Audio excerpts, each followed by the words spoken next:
December 21st, 2022. The busiest travel week of the year.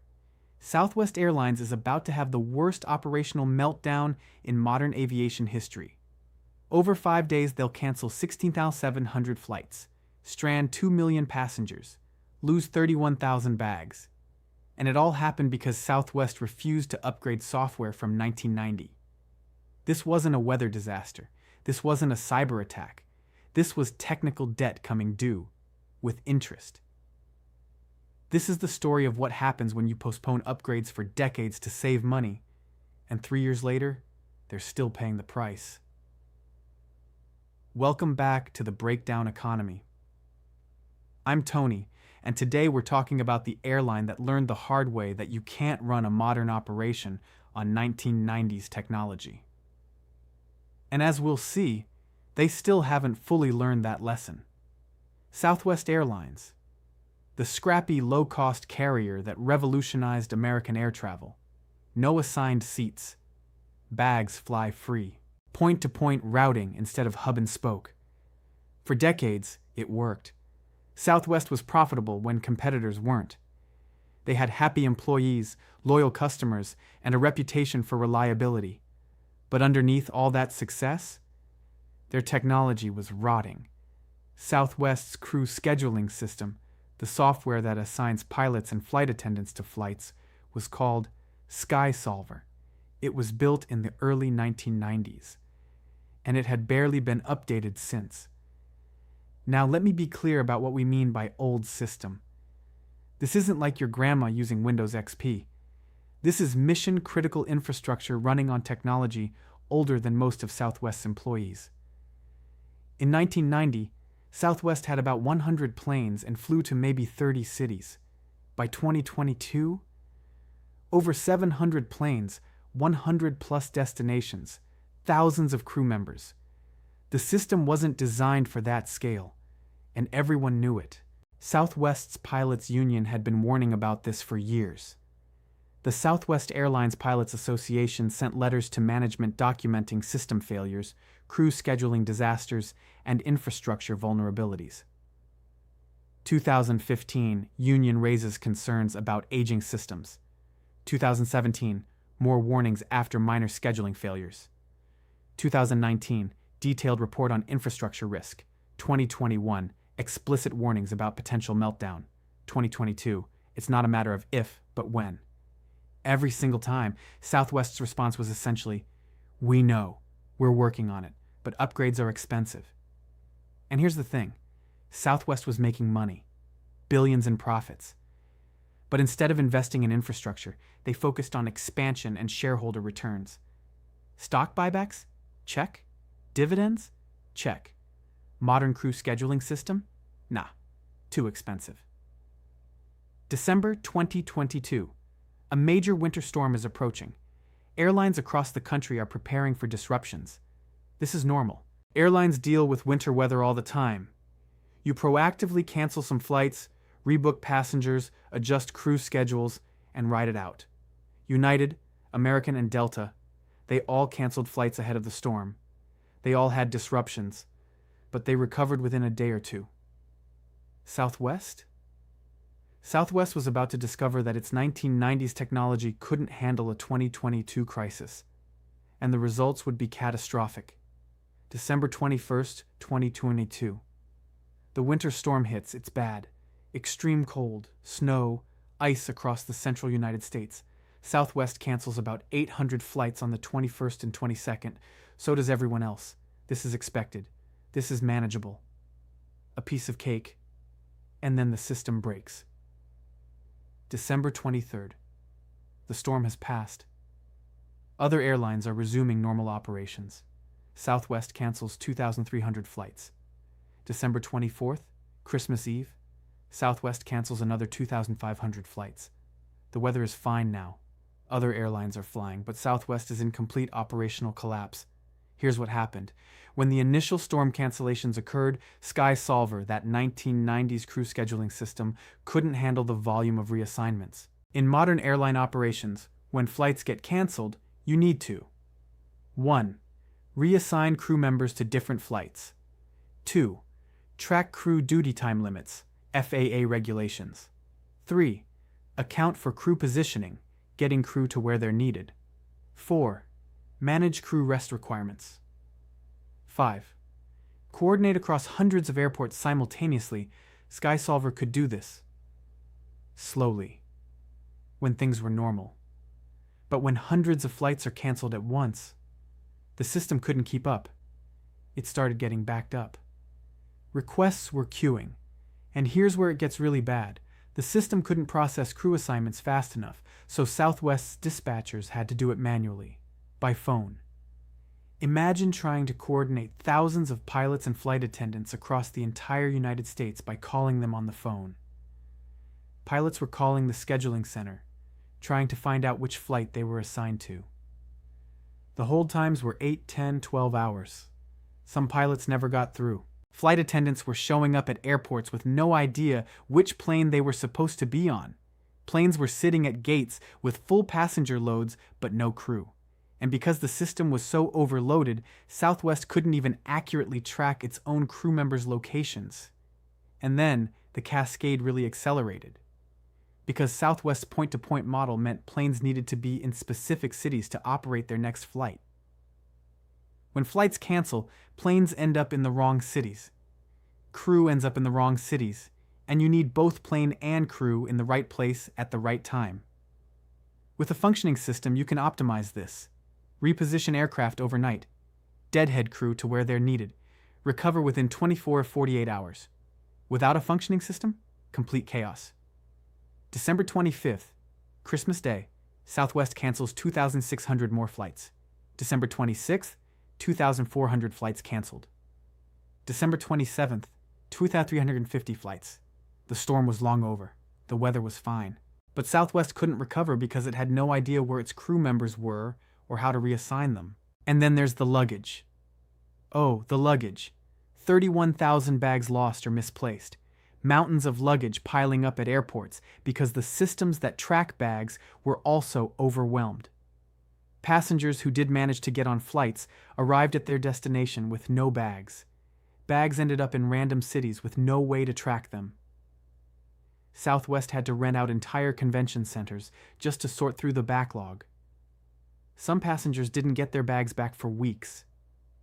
All of this, 16,700 canceled flights, 2 million stranded passengers, 31,000 lost bags, happened because a crew scheduling system from 1990 couldn't handle a normal winter storm in 2022. The human cost of this disaster was enormous. This wasn't just an inconvenience. This was Christmas destroyed for millions of families. People trying to get home for the holidays, families separated across the country, kids spending Christmas in airports. One family's story. They were flying to visit grandparents for Christmas. Flight canceled. Rebooked on another Southwest flight. That canceled. Rebooked again. Canceled again. After 3 days of trying, they rented a car and drove 200 miles. Their bags showed up at the destination airport a week later. And these weren't weather cancellations anymore. The weather was fine. This was pure operational failure. When a flight is canceled due to weather, airlines typically don't owe you compensation. It's an act of God. But when it's operational, when it's the airline's fault, you're entitled to refunds, rebooking, and sometimes hotel and meal vouchers. Southwest was on the hook for everything. The customer service collapse was almost as bad as the operational collapse. Hold times, 6 to 8 hours on average. The website is crashing from traffic. Mobile app failing. The social media team is overwhelmed. Passengers were stuck at airports with no information, no way to rebook, and no way to reach anyone who could help.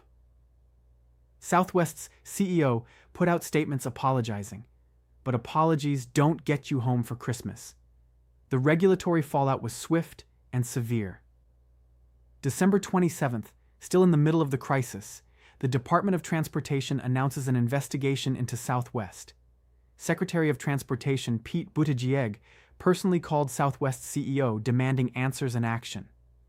The investigation focused on whether Southwest violated passenger rights rules, whether it provided adequate customer service, and whether it was even capable of operating safely with such outdated systems. February 2023.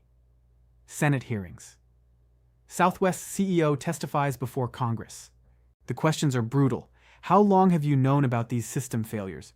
Why didn't you invest in upgrades? How can passengers trust you won't melt down again? And the DOT didn't just slap them on the wrist. December 2024, 2 years later, Southwest was hit with a $140 million penalty, the largest fine ever imposed for this kind of passenger rights violation, plus requirements for $90 million in compensation vouchers to passengers. But here's the really expensive part. The meltdown cost Southwest over $1.1 billion in immediate costs, $600+ million in refunds and reimbursements to passengers, $300+ million in lost revenue from canceled flights, $140 million in DOT fines, $90 million in additional passenger compensation vouchers, plus immeasurable damage to brand reputation. Remember when I said Southwest didn't want to spend money on infrastructure upgrades because it was too expensive? Industry experts estimate a modern crew scheduling system would have cost maybe $100 to $200 million to develop and implement over a few years. The meltdown cost them over $1 billion. In 1 week. Technical debt always comes due. And when it does, the interest is brutal. So that was December 2022. Here's the question. Did Southwest actually fix their problems? The answer is complicated. After the meltdown, Southwest announced over $1 billion in technology investments, new crew scheduling systems, better operational tools, modern infrastructure. On the surface, things improved. Their on-time performance in 2024 and early 2025 was better than the industry average. No catastrophic meltdowns. Systems appeared to be working. But then you look closer. Throughout 2024 and into 2025, Southwest continued to struggle with operational issues. Just smaller ones that didn't make national headlines. Technology implementations were delayed. Some systems that were supposed to be replaced weren't. The full modernization Southwest promised? Still ongoing. And here's what really concerns me. The financial pressure. After the meltdown, Southwest's business struggled. Customer trust was damaged, market share declined, profits dropped. This creates the exact same pressure that caused the problem in the first place. Cut costs to improve short-term financials. In 2024 and 2025, Southwest faced pressure from activist investors, Elliott Investment Management, demanding changes to improve profitability. Cost-cutting, restructuring, new strategies to compete with ultra-low-cost carriers. The danger? When companies face financial pressure, infrastructure spending is often the first thing to get cut. Southwest promised to spend over $1 billion on technology. But have they actually spent it all? Are the systems fully modernized? Or did they do the minimum to avoid another Christmas disaster and then slow walk the rest? That's the question passengers should be asking. Southwest has made some changes. Assigned seatings, premium seating, early boarding fees, updated interior, added power outlets, and modernized cabins. But changing customer-facing policies and the interior is easy. Marketing campaigns are easy. Marketing. What's hard is the boring, invisible infrastructure work that prevents disasters. And we won't know if Southwest actually fixed the underlying problems until the next major disruption tests their systems. Will they handle it? Or will we see SkySolver 2.0? Different name, same failures. All right, let's break down what this catastrophe teaches us, both the original meltdown and the 3 years that followed. Lesson 1. Technical debt compounds like financial debt. Technical debt is when you take shortcuts or postpone necessary upgrades to save time and money in the short term. Southwest's SkySolver system might have been fine in 1990, but every year they didn't upgrade it, the debt grew. The system fell further behind modern capabilities. It became harder to integrate with new technologies. It became more fragile and prone to failure. And just like financial debt, technical debt compounds. The longer you wait to address it, the more expensive it becomes. If Southwest had gradually modernized their systems over the 2010s, It might have cost $100 to $200 million spread over several years. Instead, they're now spending billions on the meltdown costs plus the emergency infrastructure overhaul they're being forced to do anyway. And 3 years later, they're still not done.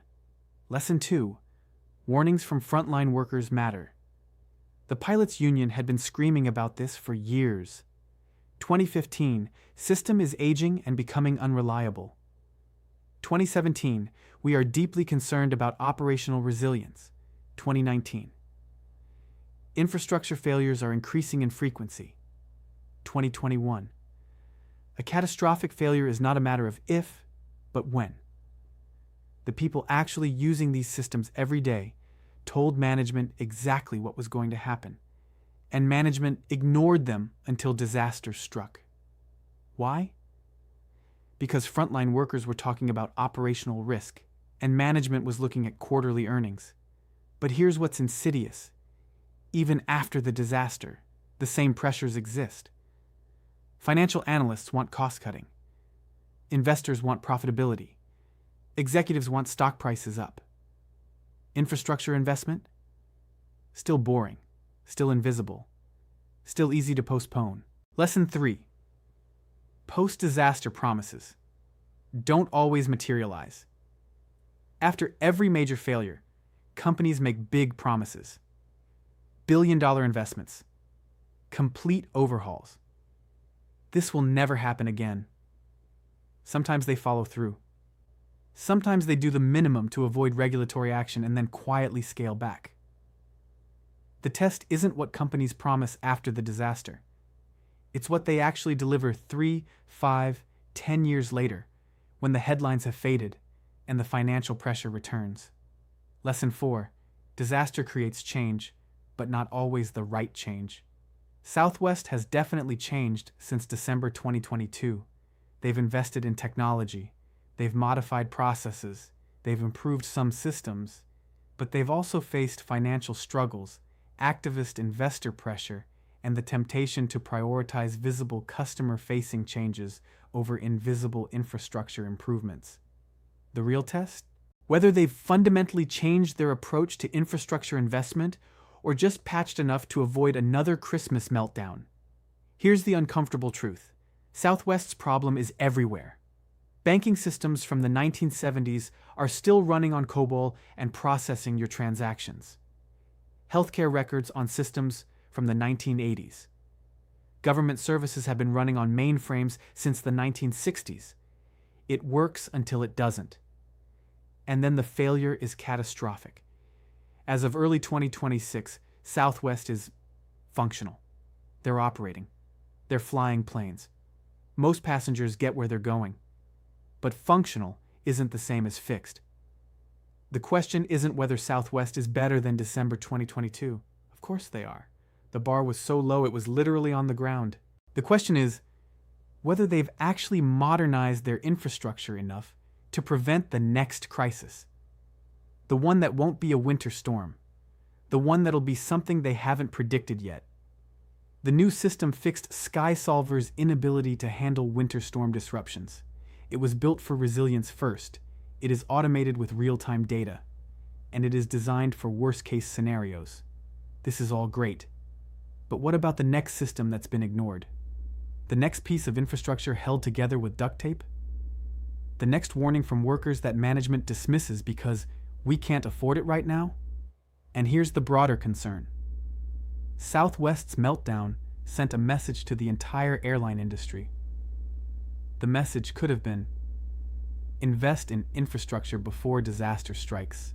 But the message many airlines actually heard was, you can postpone modernization for decades, and even when you finally fail catastrophically, the penalty is a fraction of what you saved. $140 million sounds like a lot. But Southwest postponed infrastructure spending for over a decade. They saved billions. Even with the meltdown costs, they might have come out ahead financially compared to if they'd been investing properly all along. That's not accountability. That's a business case for continued negligence. So what can you learn from this? Whether you're running a company, working in operations, or just trying to understand why services you depend on keep failing. 1. Technical debt is real debt. It compounds, it comes due, and 3 years later you might still be paying it. 2. Listen to the people who actually use your systems. They know where the problems are. They know what's held together with hope and prayers. 3. Post-disaster promises mean nothing if they're not followed through. Watch what companies do, not what they say. 4. Infrastructure investment is insurance. You pay for it before you need it, not after disaster strikes, and you keep paying for it even when the crisis has faded from headlines. And 5. Sometimes the most expensive thing you can do is nothing. But sometimes the second most expensive thing is doing the bare minimum and declaring victory. 3 years after the worst meltdown in modern airline history, Southwest is still here. They're still flying. For most passengers, most of the time, they're fine. But fine shouldn't be the standard for critical infrastructure. The test of whether Southwest truly learned from December 2022 won't come on a normal Tuesday. It'll come during the next major disruption. That's it for this episode of The Breakdown Economy. If this made you think about the infrastructure we all depend on and whether it's actually being maintained, hit that subscribe button. Next week, we're covering the Discord outage that showed a rapidly growing platform wasn't ready for its own success. I'm Tony.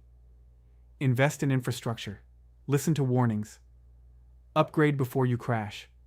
And remember, in the breakdown economy, technical debt always comes due. The only questions are when, how much, and whether you've actually paid it off or just made the minimum payment.